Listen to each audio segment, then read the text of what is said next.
decided to stay under canvas that night and dropped into a very cosy little nook under a great elm tree. Then we thought we were going to have supper. But George said no, we'd better get the cover up over the boat first, then all our work should be done and we could eat with an easy mind. That cover wanted more putting up, I think, than any of us had bargained for. It seemed so simple in the abstract. We thought it would take quite 10 minutes. But that was an underestimate. It took us 30 minutes just to get the hoops up that go over the boat. And then there remained the canvas to be done. George went to fasten it on at the front. Harris went in the middle to take it from George and roll it on to me, and I stood by the stern ready to receive it. George did his part all right, but it was new work to Harris and he bungled it. He succeeded after 10 minutes of superhuman effort in getting completely entangled and rolled up in the thing. He, of course, made frantic struggles for freedom, the birthright of every Englishman, but only succeeded in knocking over George. And then George, swearing at Harris, began to struggle too, and he got entangled and rolled up. I didn't understand the business at all. I'd been told to stay where I was, and Montmorency and I stood there, both as good as gold. True, we could see the canvas being jerked and tossed about pretty considerably, but we supposed that was all part of the method. At length George's head came poking out. "Come and give us a hand here, you cuckoo," he shouted, standing there like a stuffed dummy. I never could resist an appeal for help, so I went and undid them. It took us half an hour's hard labour after that before we got the thing up. Then we cleared the decks and got out the supper. We put the kettle on to boil in the nose of the boat, and then went down to the stern and pretended not to notice it. That's the only way you can get a kettle to boil up the river. If you let it think you're waiting and are anxious, it'll never even sing. But if you go away and get on with something else, it'll soon boil up, mad to be made into tea. It's a good idea, too, if you're in a great hurry, to go and stand near the kettle and say in a loud voice, "Oh, I don't want any tea, George, do you?" To which George will reply, "Oh, no, I don't like tea. Tea's so indigestible. We'll have lemonade." At which point the kettle will boil over and put the stove out. We adopted this harmless piece of trickery, with the result that by all the time all the other things were ready, the tea was waiting for us. Then we squatted down to supper. We wanted that supper. For 35 minutes, not a sound was heard through the length and breadth of the boat, but clanking of cutlery and crockery and the steady grinding of 4 sets of molars. At the end of 35 minutes, Harris said, "Ah," and took his left leg out from under him and put his right leg there in its place. 5 minutes after that, George said, "Ah." And 3 minutes later than that, Montmorency rolled over on his side and stuck out his legs. And then I said, "Ah," and I leant back and banged my head against one of the hoops. But I didn't mind. I didn't even swear. Then we lit our pipes and looked out at the quiet night and talked. George told us of a rather funny thing that happened to his father once. George's father and another fellow were travelling through Wales, and they stopped one night at a little wayside inn. They had a jolly evening, and by the time they came to go to bed, they were rather jolly too. George's father and George's father's friend were to sleep in the same room, only in different beds. But when they got up to the room, the candle accidentally lurched against the wall and went out, so they had to undress and grope to bed in the dark. This they did. But instead of getting into separate beds, as they thought they were doing, they both got into the same one without knowing it, one climbing in at the top and the other at the bottom with his feet on the pillow. There was silence for a few moments, and then George's father said, "Joe?" "What's the matter, Tom?"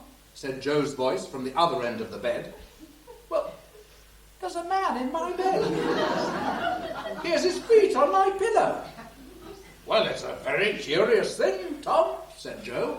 "But I'm blessed if there isn't a man in my bed, too." "What are you going to do about it?" asked George's father. "I'm going to chuck him out," said the other. "So am I," said George's father valiantly. There was a brief struggle, followed by 2 heavy bumps on the floor. And then a rather doleful voice said, "I say, Joe?" "Yes, Tom?" "How did you get on?" "Well, to tell you the truth, my man chucked me out. So did mine. I don't think much of this inn, do you?" "What was the name of that inn?" asked Harris. "The Pig and Whistle," said George. "Why?" "Oh, I just wondered. It's a very curious thing. But exactly that same thing happened to my father once. I've often heard him tell the tale. I thought it might have been the same inn." I woke at 6 the next morning and found George awake too. We turned round and tried to go to sleep again, but couldn't. Had there been any reason why we should particularly not go back to sleep, we'd have nodded off and slept through till 10. As there was no earthly necessity for getting up in under another 2 hours at least, it was only in line with the natural cussedness of things that we should think another 5 minutes lying down would be the death of us. George told me that his watch had gone wrong one evening and had stopped at 8:15. He hadn't known this at the time, and when he went to bed he didn't wind his watch or even look at it, but just hung it up over his pillow. It was winter when this happened, and a week of fog into the bargain, so the fact that it was very dark when he awoke was no guide to him as to the time, and he looked at his watch. It said 8:15. "Angels and ministers of grace defend us," said George, "and here am I to be in the city by 9. He sprang out of bed and had a cold bath, and washed and dressed and shaved in cold water, because there was no time to wait for the hot. Then he went and had another look at the watch. Whether it was the shaking it had received, George couldn't say, but certain it was that from 8:15 that watch had started to go, and now pointed to 20 to 9. He rushed downstairs. All was dark and silent. There was no fire, no breakfast. He said it was a wicked shame of Mrs. Gippings, his landlady, and ran out of the house. He kept running hard for 3/4 of a mile, at which point it began to be borne in upon him as strange that there were so few people about and none of the shops were open. True, it was a very dark and foggy morning, but it seemed an unusual course to close up the business on that account. At length he reached Holborn.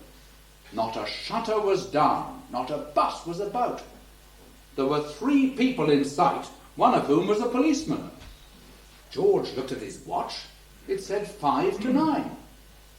He went up to the officer and asked him if he knew what time it was. "What's the time?" said the constable, eyeing him with evident suspicion. "Why, if you listen, you will hear it strike." George listened, and a neighbouring clock immediately obliged. But it's only gone 3, said George. "Well, how many did you want it to go?" said the officer. "Why, 9, said George, showing him his watch. "Do you know where you live?" said the guardian of public order. George told him the address. "Well, you take my advice and go along there quietly." So George went home and let himself in. At first he thought of going back to bed, but when he thought of re-washing and re-dressing and having another bath, he determined he'd sit up and sleep in the easy chair. But he couldn't go to sleep. He never felt more wakeful in all his life. So he played himself a game of chess and tried to read, and then he went out for a walk. It was horribly lonesome, and all the policemen regarded him with undisguised suspicion. It became so bad at last that George began to feel as though he really had done something wrong, and he took to slinking in the by-streets and hiding in the dark doorways. And that, of course, only served to make the force more distrustful of him than ever. And they routed him out and asked him what he was doing. And when he said, "Oh, nothing, just going for a walk," they didn't believe him. And 2 plain-clothes policemen came with him to see that he really did live where he said he did. They saw him go in, and then took up position across the road and watched the house. He thought of lighting a fire and making some breakfast, but made such a noise that he was in mortal fear that Mrs. Gippings would hear it and think it was burglars, and throw open the window and shout, "Police!" at which the detectives would run in and handcuff him and carry him off to the police court. So he sat up in the easy chair until Mrs. Gippings came down at 7:30. George said he'd never got up too early since that morning. It had been such a lesson to him. We'd been sitting huddled in our blankets while George told me this true story. After he'd finished, I set about waking Harris with a scowl. The third prod did it, and he rolled over and said he'd be down in 5 minutes and he'd have his lace-up boots. We soon let him know where he was, however, with the aid of the hitcher. Then we rolled up the canvas and looked out and shivered. But the idea overnight had been that we would get up early and spring into the river with a joyous shout and revel in a long, delicious swim. Somehow, now the morning had come, the prospect didn't seem quite so inviting. The water looked damp and chilly. The wind felt cold. "Well, who's going to be first in?" said Harris. There was no rush for precedence. George settled the matter as far as he was concerned by going back into the boat and pulling on his trousers. Montmorency gave vent to an involuntary howl.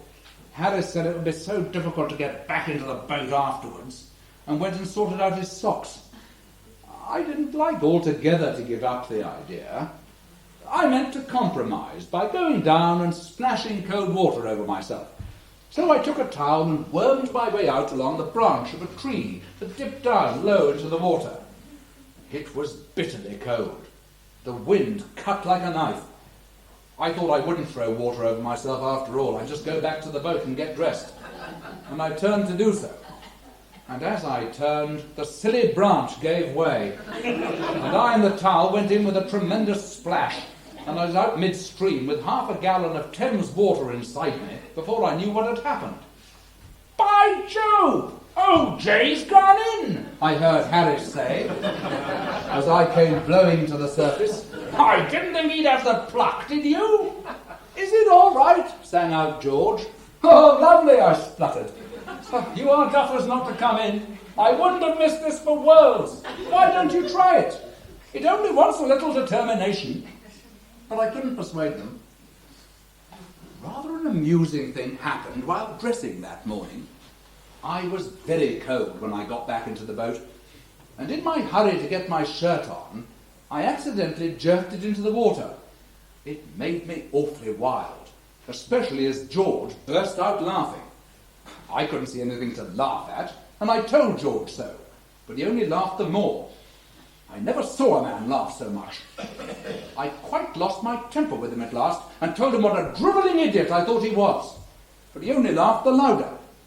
And then, just as I was landing the shirt, I noticed that it wasn't my shirt at all, but George's, which I'd mistaken for mine. Whereupon, of course, the humour of the thing struck me for the first time, and I began to laugh.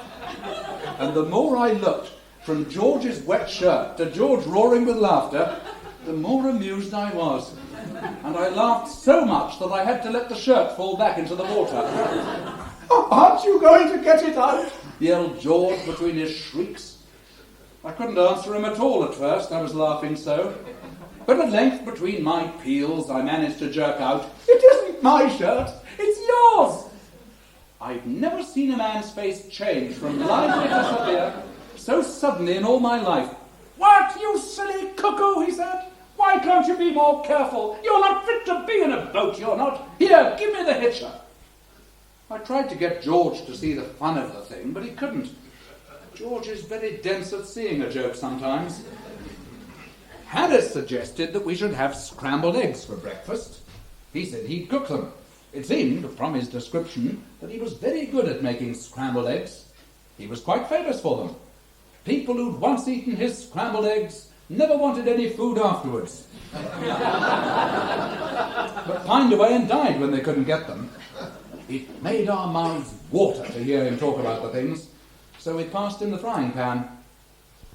He had a little difficulty in breaking the eggs, or rather, not so much in breaking them, as in getting them into the pan once broken, and keeping them off his trousers and preventing them from running up his sleeve. He managed to fix some half-dozen in the pan at last, however, and squatted down and chivied them about with a fork. It seemed harassing work. Whenever he went near the pan, he burnt it.